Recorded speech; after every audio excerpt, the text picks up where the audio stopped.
Okay, guys, the day has finally come. The day has finally come. Okay, I'm done. We're over. Um, I have talked about this for a really long time. I've thought about it for a really long time.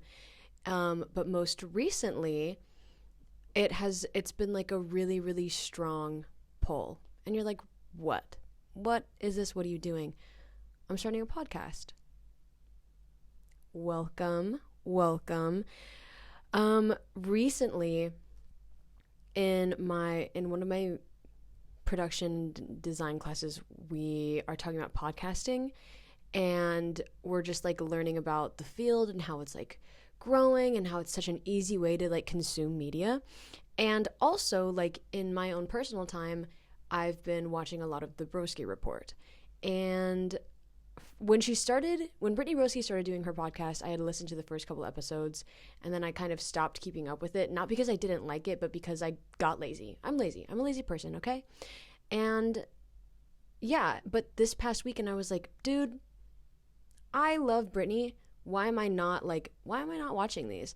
So I think she has like 20 something, but I watched all of her podcast episodes, and that plus like what I'm focusing on in school, like that really pushed me to the edge where I'm like, hey, I want to start my own podcast because I am always talking to myself. Always, always, always. I'm never alone when I'm alone. I'm not. I'm always talking to a fake audience. It's like, call it maladaptive daydreaming, call it loneliness, like intense, crushing loneliness, or call it creativity, you know? You know what I mean? Um, Anyways, so yeah, my idea so far, I really haven't worked out anything. I haven't planned anything other than like things I want to talk about. But my idea is to kind of do what Brittany's doing.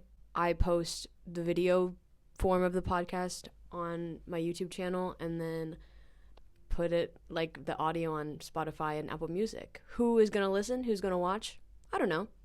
Probably nobody. Maybe my dad. Probably, honestly, my dad probably won't even. It's fine. It's okay. Um, I just think it's so fun. I think it's so fun how she just does like a stream of consciousness thing. Like that is so. She, Brittany Broski, she is that girl. She is that woman. She says what everybody's thinking. She is so genuinely funny, and she is just like, you can tell that she is so intelligent. And I mean, like, I look up to her. I'm in awe of her. Like, out of every creator that has ever like blown up on TikTok, I really think she is such a genuine person that really truly deserved it. Um, yeah, and I love her. And if you don't like Brittany Roski, die. Sorry. No, I'm not though, because what do you have against her? What did she ever do? She is so funny, dude. Okay, next. Oh, also, for all of you audio listeners, the very none of you, um, I don't, I am not, God, this is bad. I have not invested in podcasting equipment. So the microphone I'm using is literally one of those stupid fucking mic that like the like interview TikTokers have, like the mini microphones. But that's what we're working with because I'm not investing. Like, this is a project for me just for fun. Like, like, this isn't my job. Okay. Anyways, should we jump into something heavy or should we jump into something light? Let's talk about creativity, because I talked about that earlier when I was like, call it loneliness, calling it creativity. I am not a very creative person, I don't believe. And I think it's because I'm such a perfectionist. Dude, I get pissed off. I get so genuinely angry when I have an artistic idea in my mind and I actually do the action of creating that art and it doesn't turn out the way it was in my mind. Like, I can't handle it. Like, I genuinely am not strong enough to handle that. Um, and I think like creative people, like truly creative people, are okay with that. like whenever they put their vision to paper, to screen, to film, however, whatever their media choice is, if it's not exactly how it is in their head, they're like, okay, let's problem solve. How do I make it better? And that is not me. That is not me. Like, if it doesn't look the way, if it's not perfect, I don't want it, basically. I want to be perfect at everything, but I can't practice everything because I can't. I literally just cannot. And like sucks. And that sucks. And I think like there's definitely something I could do to work through it, but like it's not that deep because it's not like I want to, my goal in life is not to be an artist. So yeah. Do you guys want to see my painting that I'm talking about? The one that I'm referencing? Hold on. Let me pick it up. And show you. And for none of you audio listeners, you'll never know what it looks like. That sucks. That sucks to be you. Hold on. Okay. This is her. Oh, why am I holding it weird? And before any of you are like, that's good, la, la, la, shut the fuck up. Guys, I'm not showing you this and being like, oh my God, it's like so bad. Like, I'm not fishing for compliments here. Like, don't compliment it. Like, I am showing you this because I'm genuinely upset with it and it doesn't look the way that I intended. And yeah, it's like, oh God, it's so annoying when, because I don't want people to think like I'm not fishing for compliments. I'm not. I'm showing you this so I can genuinely complain about it, and I want you to like understand the issues I have with it and the grief I have with myself. So yeah, a lot of things irritate me though. I think that's going to be an entire podcast episode one day.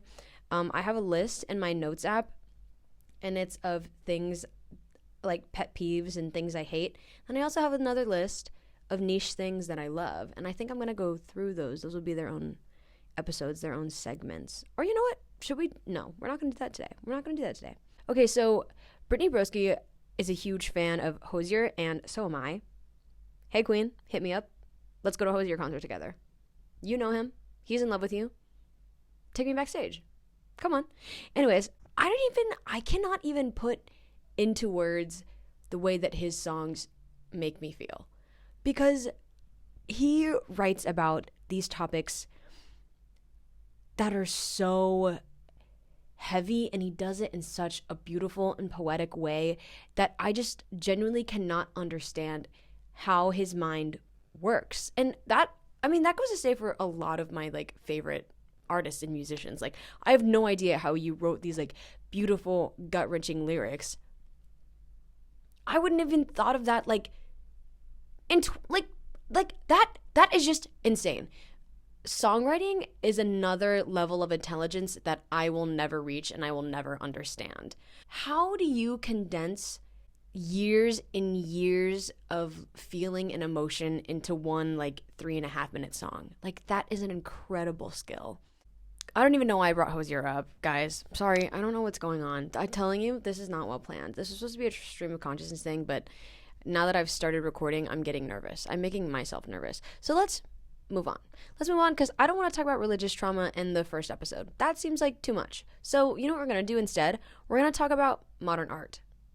I don't know how to explain this, because there are some pieces that are genuinely so heavy and beautiful, and I understand the performance of it and I get it. So like, I don't know. I don't want to trap myself here. And, because it's such a general thing to say, like, I hate all contemporary art, because I don't. I do think there are some, like, truly beautiful pieces out there. I think there's one piece. Wait, hold on. In 2020, a Minneapolis museum had been covered with 2,400 life jackets that refugees once wore. And it is just it's so powerful. It's a very powerful thing to look at and to think about. And I think that kind of modern art is fantastic. But the modern art that I hate, let's be specific. Let's drop some names. Okay, first and last, Jackson Pollock. If I ever saw Jackson Pollock on the street, assuming he's alive. Okay, let's say he comes back from the dead. Everyone is like, oh my God, Jackson Pollock. He does a meet and greet. I buy tickets to the meet and greet. I get there. I punch him. I've got a crazy right hook, okay? Like, I fucking hate Jackson Pollock. I hate him! Dude, he splattered art on a canvas. He splattered art on a canvas, dude. Closed his eyes sometimes, splattered it, used the other end of paintbrushes, used twigs and leaves and hair and like all this like stupid fucking shit. And everyone is like, oh my God, like he's a genius. He's a genius because he's questioning what is true art. He's questioning the high art world. But I don't care. I literally do not care, okay? Yes, I understand like the high art world is this like kind of elitist mindset, and I understand that it's great to challenge that. He became what he was critiquing. He became a member of the high art world. He came in and he's this new guy and he has this kind of like James Dean laid back, smoking a cigarette, like he is cool, he's a bad boy, he's dressed in leather, he's got his hair slicked back kind of thing. And people are like, whoa, who is this guy? This guy's cool. This guy's pretty awesome. This guy's taking the art world to a new place. No, he's fucking not. No, he's not. And you know what? Some people said, like, when he was based in New York and he started making art, people were like, hey, dude, this painting symbolizes New York masculinity because it looks like he jizzed on a canvas. Oh my God.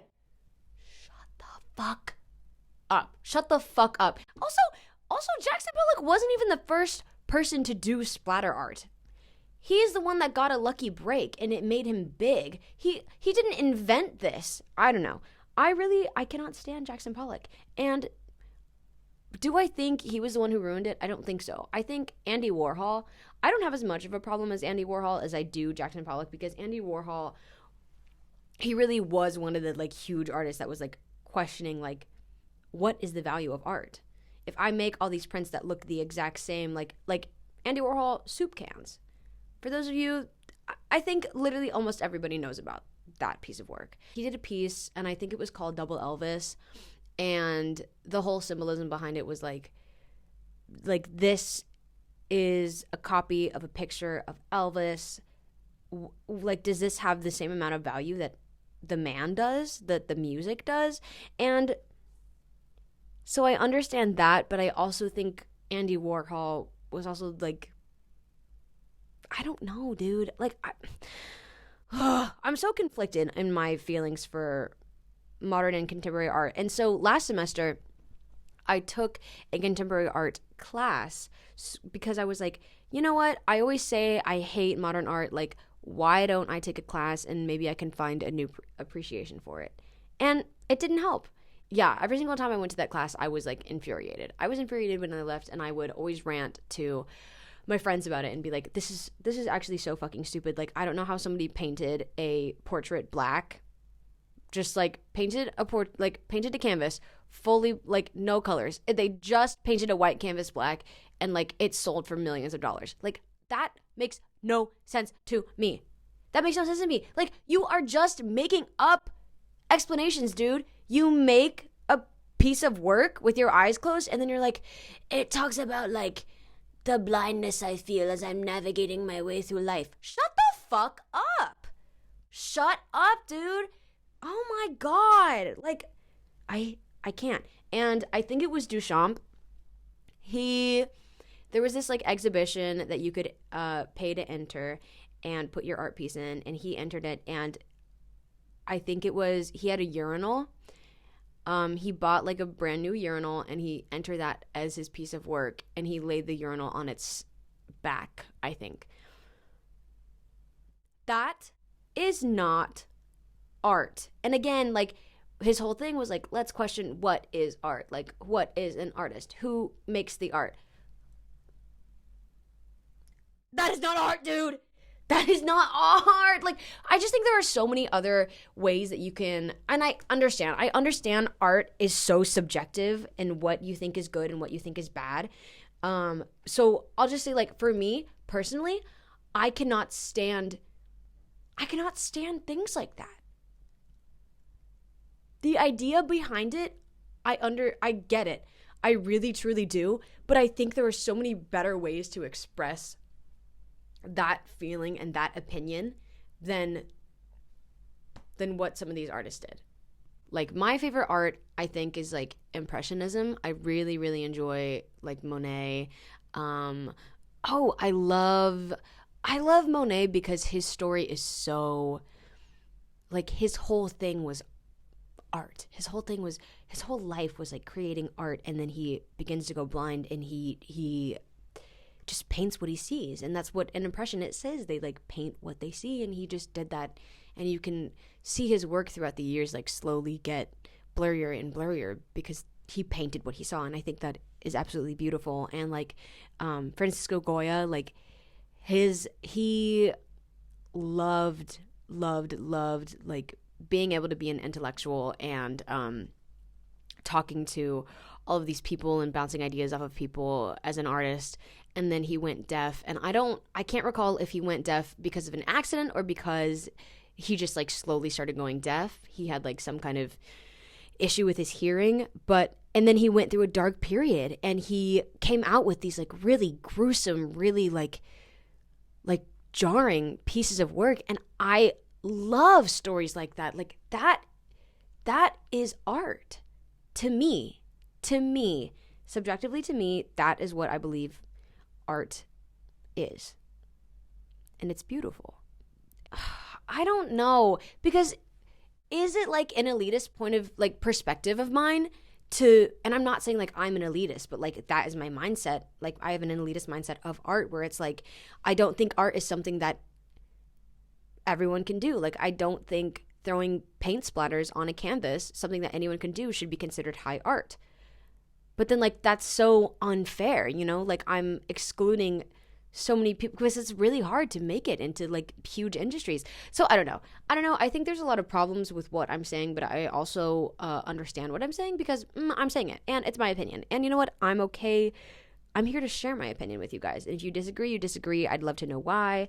I'd love to know what your favorite pieces are. What should we talk about, guys? What should we talk about? We're going to hit it hard. We're going to hit the ground running. Fan fiction. And honestly, I'm probably going to bring up fan fiction in every single episode. The way that Brittany Broski has her Call of Duty cosplayers, that is going to be my hot topic, but fan fiction. If you say that you've never read fan fiction, grow up. Grow up. Because what do you think you are? What do you think that makes you? Better than everyone else? No. Superior to everyone else? No, you just haven't lived. You haven't fully lived life if you have not read a really good fan fiction, dude. Like, oh my God. I have read fan fictions that are genuinely better than half of the novels that I've read for school and for an education. Like, some of these writers are so creative, and fan fiction is a fucked up world, dude. Like, there's one that I read, and the guy is it's like an enemies to lovers thing. At the beginning, he is such a horrible person, okay? The main character's sister killed herself, and the love interest was like, yeah, it's your fault. Yeah, and you wonder why you're alone. Oh my God. That is horrible. That is horrific. But I ate it up. And then they became a really, really cute couple. And they like danced to Sunday Kind of Love. And like, oh my God. And like, oh, there's like a plot line. He's colorblind. It sounds stupid, but dude, you have to read it. Like, he's colorblind. And for Christmas, she gets her these, oh my God. She gets him these like colorblind glasses, and he can see. And the first thing he's like, your eyes. And she's like, what? And he's like, they're blue. Don't say that. Don't say that, dude. Don't say that to me. Do not say that to me, dude. Like, that is vile. That is disgusting. I can't. And he's like, oh my God, he's like embarrassed about like what he looks like in the glasses. And so like he only wears them around her. Oh my God. dude. I fucking love fanfiction, honestly, and I'll be honest. I'm gonna be honest. I think fanfiction has gotten me through a lot in life. And you're like, what do you mean? And I'm not gonna be like, fanfiction saved me. Girl, shut the fuck up. That is humiliating. Do not say that. Do not let that ever come out of my mouth. Fanfiction, I will say, is just like a really good distraction, because something about me is I love celebrities. I'm obsessed with celebrity culture and keeping up with like the hot topics. You know the Wendy Williams clip? And she's like, I would ask you to respect my privacy, but let's be honest, I don't respect people's privacy, and that's why I've got all the hot topics. Do you know what I'm talking about? Wendy Williams hot topics. Hold on. I would ask you to respect our privacy, but please, I don't respect people's privacy. That's why I do the hot topics. And she's so self-aware, and good for you, girl. Good for you. What was I talking about? Wendy Williams? No. What was I talking about? Oh, fanfiction. Okay. Yeah. So it's just like, because I'm so obsessed with celebrity culture, reading fanfictions about my favorite celebrities, like, it is such an easy way to escape. Like, if I'm like sitting in my room alone, it's night, like I'm reading and I'm like engrossed in this story, and it's like, some of them, they're really shitty. Some of them are really poorly written. And do I read them still? Yes, I do. But you know what? They always have good moments in them. I don't know. I think it's so good. And if I could swallow my pride and write a fan fiction, I know it would be great. I know it would be good. I have a fantastic idea for a fan fiction. Do you guys want to hear it? Let's listen to Maddie's idea of a fan fiction. And if you guys ever see this out there, in public, I wrote it. Okay, I'm copywriting this right now. Actually, that's a lie. I'm a liar. Oh my God, shut up. I'm a liar. I'm a cheat. Arrest me. Cuff me. Okay. I actually I read this fan fiction, and it was a really good plot idea, but it was really poorly written, and so I think I could write it better. Basically, this idea is like, it's growing off of the idea of this fan fiction that I read. Okay, so basically, it's gonna be an Avengers fan fiction. Okay. Bucky is the main love interest, of course, because who else would it be? Who else would it be? Bucky and that slutty little waist? And his slutty thighs? He is a slut whore. He is a whore slut. With that little metal arm? Girl. Okay, hold on. We're gonna come back to my idea of fanfiction. I love Bucky. Stop. Okay, this is crazy that this is the first episode. Okay, I love Bucky fanfictions where he puts his where his like whole thing is like, he won't touch the love interest with his left hand. And I mean, like, just like holding her, like hugging her, like when they sleep, like when they lay down in bed together, like he makes sure that like she is on his right side, so like his middle arm won't touch her. And like that's like a whole plot point.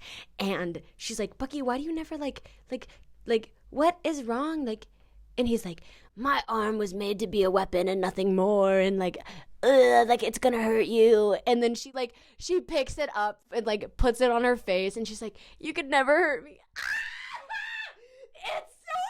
It's so good, dude. It's so good. Like, shut the fuck up. Or like when she's like embarrassed and her face goes all red, and so then he takes his stop, this is humiliating. He like takes his hand and he like picks her chin up, and it's like her point of view, and she's like, the contrast of like my heated skin and his metal. Dude. Anyways, back to my idea. Dude, I think I could have an entire segment just talking about like fan fiction and like fan fiction headcanons, like where it's like Clint is always in the vents, and Thor loves Pop-Tarts, and like Steve always is drawing. God! In fan fiction, it's like a sense of community, dude. Like that is like, come on. Anyways, so okay. what was I saying? My idea for a fanfiction. Okay, the whole like first couple chapters is like the team, they're all happy, like it's great. Mia and Steve are like the iconic relationship of the team, like they're madly in love, they love each other so much. They go on a mission. Mia gets injured. More dramatically, either protecting Steve or protecting Bucky. I haven't worked out the fine details. And okay, she gets injured. She's in a coma. She's comatose. And the coma trope, always good. It's always good. I'm always going to eat that up, especially they're in a coma and they've left a note or they left a voicemail. Okay, moving on. She's in a coma. And it's lasting for like months and months. And she's like, we're going to get her point of view for a lot of it. She's conscious. She can hear everything that's happening in the room, but she can't say anything. It's like really horrible. It's like really traumatic. She's like screaming, but no one can hear her. Like she's like, I'm here, guys. I'm awake. And like no one can hear her. Like her eyes are closed. She's in a coma, but she can hear. Bucky will visit her every single night when she's in the coma and tell her about his day and what the team did. And like he's just there to visit. It's so friendly, right? And Steve visits every now and then. He doesn't visit every day. Bucky and Steve, she hears one day she hears Bucky and Steve fighting in the hallway, and Bucky's like fucking yelling at Steve, chewing his ass out. He's like, that came out wrong. Chewing him out. And Bucky's like, that's the love of your life. Like, you need to, blah, blah, blah, blah. And Steve's like, she's in a coma, Buck. Like, what am I supposed to do, Buck? Like, I'm not a doctor. And they're fighting, la, la, la. Eventually, Steve leaves. Steve leaves the main character. He leaves her. He's like, I'm so sorry. Like, I love you, but I can't do this anymore. I can't wait for you anymore. He leaves the team to go be with Shannon. Shannon was there for him, comforted him when you were in a coma, and now Steve's in love with Shannon. Damn, that sucks. And it's going to be from the main character's point of view. She is screaming, crying, but nothing's happening on the outside. Drama. So after Steve leaves, like a couple minutes later, Bucky comes in, picks up her hand, her limp hand, her fucking limp hand, and he holds it, and he's like, I'll never leave you. Okay. And then she wakes up, and everyone's like, oh my God, you're awake. And Bucky doesn't visit her. When she wakes up, and she's like asking everybody, she's like, hey, where's Bucky? Where is Bucky? And they're like, why? Why do you want to know? Like, you guys were never close. Like, what? Why would you want to know? Eventually, like, they all force Bucky to come visit her, and he's like, hey, are you doing all right? And she's like, I could hear everything. And he's like, oh, shit. Oh, shite. Oh, balls. Yeah, and then I don't know where it goes from there. It's going to be a lot of ups and downs. But that is a great idea. Tell me you guys would not read that. Okay? If you've never read fan fiction before and I write one, it better be your first. It better be the first one you read, okay? Okay, I'm glad we're all on the same page. Dude, I love fan fiction. It's so good. It's so good because it's just so good. You guys want to know which ones I read? I personally, I read Avengers, Bucky and Steve fanfictions. And I don't mean like Bucky and Steve together. I mean like it will either be main character and Bucky or main character and Steve, okay? And I love when there's drama. I love when there's like a little drama between the trio, right? So I'll read those. And then obviously Harry Styles. If you know anything about me, I am a huge Harry Styles fan. I have tattoos for him. I have seen him in concert. And I guess, okay, seeing him in concert, I guess, doesn't really classify you. It doesn't matter. Who cares? Shut up. That's a whole other topic that No, let's get into it. I am so sick of people going to concerts and not enjoying them. Like I go to concerts, I'm screaming my head off. I'm screaming the lyrics when it's appropriate. Okay?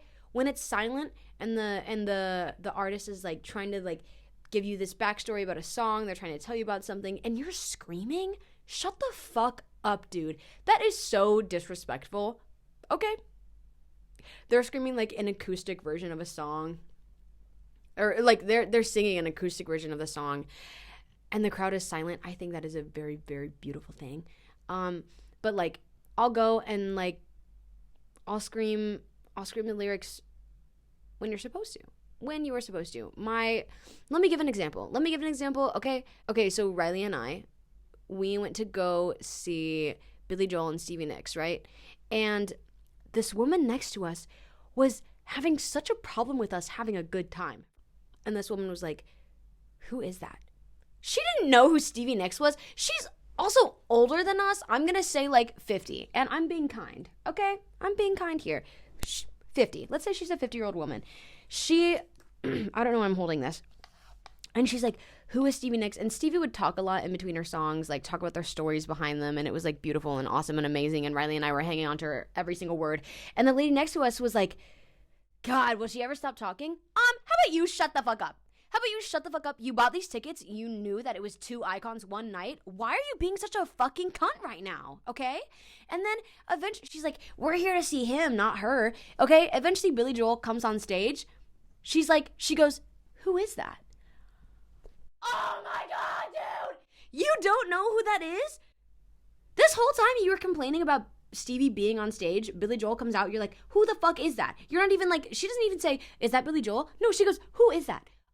Hello, okay? And so, like, Billy Joel comes on and he starts playing his songs and, like, all of the upbeat songs, like, we're screaming to. We are having a jolly good time, me and Riley, all right? We're jumping around, we're having fun, like, screaming the lyrics to Piano Man. Obviously, everyone screams the lyrics to Piano Man, though. What song was it that, like, she really was pissed at us for? Hold on. I need to look at the set list, guys. Hold on. Oh, girl, it was literally Moving Out. Do you guys know that one? You guys have to know that song. Mama, if that's moving up, then I'm moving out. Anyways, I love that song. That's one of my favorite songs. I think The Stranger is probably my favorite Billy Joel album. And so I was screaming my head off to that. And she keeps giving me this fucking side eye. Like, I'm sorry. I don't buy these expensive tickets and drive all the way to these venues just to stand here and stare open-mouthed. I don't. I go there. Concerts are an experience. They are a live experience. You are there to sing along, to laugh, to cry, and to, be respectful to the artist. And like, I just don't understand people that, like, cannot allow other people to enjoy concerts. And they really, really piss me off. Like, seeing videos of Harry concerts, yeah, but it's like the same exact people on barricade, and they're just standing there like a statue. Like they're playing like that stupid fucking game in like 2016 where it was like, oh, Andy's coming, and everyone freezes. Or no, that's when everyone falls. What's the one where everyone freezes? What is that called? It's not the freeze challenge. Mannequin challenge. Dude, it's like they're playing the fucking mannequin challenge. That stupid song is playing. Hold on. This is them. Moving on. Yeah, so I hate them. I literally hate them because you are spending so much money to get content. You're doing this for clout. And it's like, I'm not gatekeeping Harry Styles, because how the fuck am I going to gatekeep one of the hugest pop stars in the entire nation, in the world? Like, I'm not doing that. That's not what I'm doing. I'm just saying, like, if you're going to go to a concert and you're going to take those tickets away from people who would, like, genuinely kill to see him, but, like, really can't afford that experience, because concert tickets are no longer, like, easily affordable these days. And it's like a fight to the death to get the tickets, number one. And then you're paying, like, a small fortune just to buy the actual ticket to go see your favorite artist. It's like, why go to a concert to not enjoy it? Okay, then just listen to the music in your car, listen to the music at home. It's just so annoying to me, It's just really upsetting seeing people do that. And then it's also just like a disrespect to the artist, I feel. Because like if I was a music artist, and I don't know because I'm not a music artist and I will never be one, and I have never performed on a stage in like that glamour and to that extent. But if I was a music artist and this is my passion, this is what I do for a living, and I'm starting a tour and I go out and I start singing and the crowd is just dead. The only thing I see is like they have their phone like in my face like this. I'm not having a good time as an artist then. Like, why go? And then also, like for Harry Styles, people took camping to the extreme. People would camp for days, for hours. They'd like pitch tents. Like we literally, when we were pit for Harry Styles, we literally pitched a tent and we slept on concrete and we left our town at like, I think it was like 3 a.m. just to get there and camp. And some people were doing it for literally days before. So like if you're gonna put in all of that work to not enjoy the experience, why? You are wasting so much of your life doing that and so much money and effort. Like, ugh. Yeah. Okay, guys, I think I've been recording for long enough. I think I've been talking for long enough. I think you guys have listened to me complain for long enough. I think a lot of this podcast is honestly just going to be me complaining about things because that is who I am. Like, to my core, I'm someone who complains. Yeah, that's me. That's just me. That is me. I am a hashtag hater. Hashtag hate or hashtag H8R. That is me. And that's okay. And that is totally fine. Yeah. I hope you guys enjoyed this first episode of the podcast. I don't really remember what I talked about. Fanfiction, concerts, contemporary art. It's really a vast repertoire that we've got going. So yeah, I will see you guys, talk to you guys, speak at you guys at another time. Thank you so much for tuning in. And I think next episode I'm going to ask Sophia to join me and we're going to have a guest. Or I could be wrong. I could be wrong because here's the thing is I need to get another one of these microphones so she can do her own audio. So it actually might be a while. I don't know, you guys. Don't hold me at gunpoint. Like, please, I literally don't know anything. I'm literally just starting out. Thank you and good night. Bye.